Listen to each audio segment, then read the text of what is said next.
अस्सलाम वालेकुम दोस्तों, मैं ਤੁਹਾਡਾ ਭਰਾ ਮੀਆਂ ਮੁਹੰਮਦ ਅਫਜ਼ਲ ਬੱਟੂ ਤੇ ਤੁਸੀਂ ਵੇਖਦੇ ਪਏ ਹੋ ਡਿਜੀਟਲ ਕਿਸਾਨ ਪਾਕਿਸਤਾਨ। ਕਿਸਾਨ ਵੀਰ ਬ్రో, ਆਪਾਂ ਮੌਜੂਦ ਹਾਂ ਜਨਾਬ ਬੁਮਨ ਸ਼ਾਹ ਤੇ ਸਾਡੇ ਨਾਲ ਤਾਹਿਰ ਭਾਈ ਮੌਜੂਦ ਹੈਗੇ ਨੇ।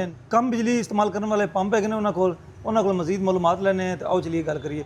अस्सलाम वालेकुम जी। सलाम मियां साहब, भाईजान की हाल है? ठीक ठाक। ताहिर भाई बड़े बड़े बिजली के बिल आते हैगे ने ते आवाम ਜਿਹੜੀ ਨੇ ਬਿਜਲੀ ਦੇ ਬਿੱਲਾਂ ਤੋਂ ਤੰਗ ਹੈ ਕਿਉਂਕਿ ਲਾਲ ਪੰਪ ਲੱਗੇ ਹੋਏ ਨੇ ਪਹਿਲੇ ਸਾਰੇ ਘਰਾਂ 'ਚ ਤੇ ਹੁਣ ਉਹ ਕਹਿੰਦੇ ਨੇ ਕੋਈ ਜਦੀਦ ਆਵੇ। ਤੁਹਾਡੇ ਕੋਲ ਜਦੀਦ ਪੰਪ ਨਜ਼ਰ ਆਉਂਦੇ ਪਏ ਨੇ, ਇਹਨਾਂ ਦੇ ਬਾਰੇ ਮਾਲੂਮਾਤ ਦਿਓ। ਇਹ ਜਦੀਦ ਟੈਕਨੋਲੋਜੀ એનર્ਜੀ ਸੇਵਿੰਗ ਅਲਗਰਮ ਦੇ ਪੰਪ ਸਾਡੇ ਕੋਲ ਮੌਜੂਦ ਹਨ।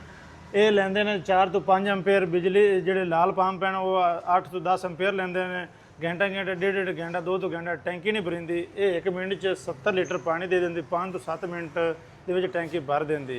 ਆ ਜੀ ਸਾਡੇ ਕੋਲ ਮੌਜੂਦ ਹੈ ਜੀ ਸਪੈਸ਼ਲ ਮਾਡਲ। ਤੁਸੀਂ ਦਿਖਾਓ, ਲੰਮੀ ਬਾਂਸਰੀ ਨੂੰ ਕਿਹਾ ਜਾਂਦਾ ਹੈ। ਇਹ 3 ਇੰਚ ਪੈਪ 'ਚ ਪੈਂਦਾ। ਆ ਵੀ ਜੀ ਤੇ ਬਾਂਸਰੀ ਹੈ, ਇਹ ਵੀ 1 ਹਾਰਸ ਪਾਵਰ ਹੈ, ਇਹ ਵੀ 1 ਹਾਰਸ ਪਾਵਰ ਹੈ। ਇਹ ਜੀ 5/16 ਹੈ। ਇਹ ਜੋ ਨਾ ਸਪੈਸ਼ਲ ਮਾਡਲ ਦਿੱਤਾ ਹੈ, ਇਹ 3 ਇੰਚ ਪੈਪ ਜਾਂਦੀ। 4 ਇੰਚ ਪੈਪ 'ਚ ਵੀ ਜਾ ਸਕਦੀ, ਲੇਕਿਨ 4 ਇੰਚ ਪੈਪ ਵਾਸਤੇ 4 ਇੰਚ ਜਿਹੜੀ ਮੋਟਰ ਹੁੰਦਾ, ਡਾਇਆ ਮੋਟਾ ਹੁੰਦਾ।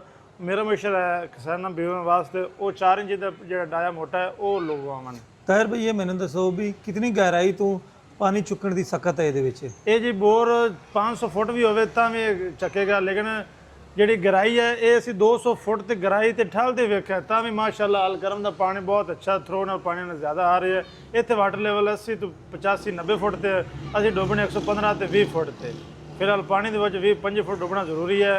ਅਸੀਂ 200 ਫੁੱਟ ਤੇ ਵੀ ਡੁੱਬ ਤੇ ਵੇਖਿਆ ਤਾਂ ਪਾਣੀ ਮਾਸ਼ਾਅੱਲਾ ਥਰੋ ਉਨਾ ਹੀ ਪ੍ਰੈਸ਼ਰ ਹੈ। ਅਗਰ ਇੱਕ ਜਗ੍ਹਾ ਤੇ ਵਾਟਰ ਲੈਵਲ 60 ਫੁੱਟ ਹੈ ਜਾਂ 50 ਫੁੱਟ ਹੈ, ਉੱਥੇ ਵੀ ਕੰਮ ਦੇਵੇਗਾ? ਜੀ ਉੱਥੇ ਤਾਂ ਪਾਣੀ ਪ੍ਰੈਸ਼ਰ ਬਹੁਤ ਜ਼ਿਆਦਾ ਦੇਵੇਗਾ। ਜਿਵੇਂ ਜਿਵੇਂ ਪਾਣੀ ਉੱਚਾ ਹੁੰਦਾ ਜਾਂ ਅਸੀਂ ਪ੍ਰੈਸ਼ਰ ਬਿਲਕੁਲ ਜ਼ਿਆਦਾ ਹੋਵੇ ਜਾਵੇਗਾ। ਜਿਵੇਂ ਜਿਵੇਂ ਪਾਣੀ ਨੀਵਾਂ ਆਵੇਗਾ ਤਾਂ ਮੋਟਰ ਤੇ ਲੋਡ ਪਵੇਗਾ, ਲੇਕਿਨ ਇਹ ਮੋਟਰ ਬਹੁਤ ਅੱਛੀ ਕੁਆਲਿਟੀ ਦੀ ਅਲਕਰਮ ਦੀ, ਇਹ ਬਿਹਤਰੀਨ ਪ੍ਰੈਸ਼ਰ ਕੰਮ ਨਹੀਂ ਹੋਣ ਦੇਵੇਗੀ। ਤਾਹਿਰ ਭਾਈ ਮੈਨੂੰ ਇਹ ਦੱਸੋ ਵੀ ਕਈ ਪੰਪ ਹੈਗੇ ਨੇ AC/DC ਸਬਮਰਸੀਬਲ ਤੇ ਇਹ ਮੈਨੂੰ ਦੱਸੋ ਆਪਣੇ ਕੋਲ ਕਿਹੜੇ ਕਿਹੜੇ ਕਿਸਮ ਦੇ ਹੈਗੇ ਨੇ? ਇਹ ਸਾਡੇ ਕੋਲ ਇਹ ਬਿਜਲੀ ਤੇ ਚੱਲਦੇ ਨੇ ਤੇ ਸੋਲਰ ਪਲੇਟਾਂ ਤੇ ਚੱਲਦੇ ਨੇ।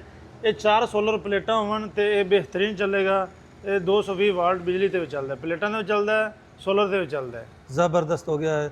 ਤਾਹਿਰ ਭਾਈ ਆਪਣਾ ਐਡਰੈਸ ਦੱਸ ਦਿਓ, ਜਿਨ੍ਹਾਂ ਦੋਸਤਾਂ ਨੇ ਆਪਣੇ ਕਰੀਬ ਸੱਜੇ ਖੱਬੇ ਸ਼ਹਿਰ ਦੀਪਾਲਪੁਰ, ਹਵੇਲੀ ਇਲਾਕਾ, ਬਸੀਰਪੁਰ ਲਗਵਾਉਣਾ ਹੋਵੇ ਤੇ ਤੁਹਾਡੇ ਨਾਲ ਰਾਬਤਾ ਕਰ ਸਕਦੇ ਨੇ। ਇਹ ਜੀ Al Madina centre store boring submersible boring centre ਅੱਡਾ ਬੁਮਨ ਸ਼ਾਹ, ਦੀਪਾਲਪੁਰ, ਹਵੇਲੀ ਇਲਾਕਾ ਰੋਡ ਤੇ ਸਾਡੀ ਸ਼ਾਪ ਮੌਜੂਦ ਹੈ।